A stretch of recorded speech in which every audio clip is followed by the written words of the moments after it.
আসসালামু আলাইকুম। 2 pound rasmalai cake decoration করব।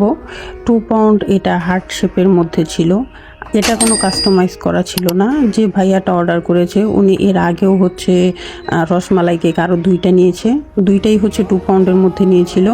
তবে ওই 2টার ডিজাইন হচ্ছে অন্য টাইপের ছিল। আর ওইটা হচ্ছে ভাইয়াই বলে দিয়েছিল এই ডিজাইনের করে দিবেন। তো এইটার ক্ষেত্রে ভাইয়া বলেছে যে আপনি আপনার ইচ্ছা মতো যে কোনো একটা ডিজাইন করে দিন। তো আমি হচ্ছে এইটা করেছি। পিকচার আপলোড করার পর এক আপু বলেছিলেন কালারটা কিভাবে এনেছি। এইটা খুবই সহজ, আপনারা হালকা ইয়েলো কালার অ্যাড করলে এই কালারটা চলে আসবে।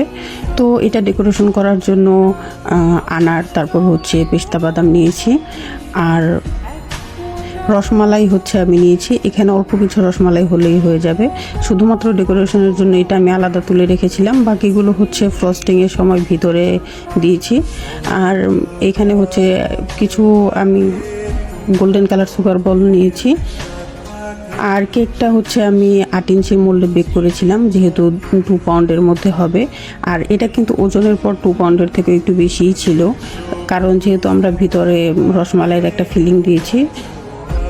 আর এখানে হচ্ছে কেকটা একদমই খালি খালি লাগছিল, মানে ফাঁকা লাগছিল।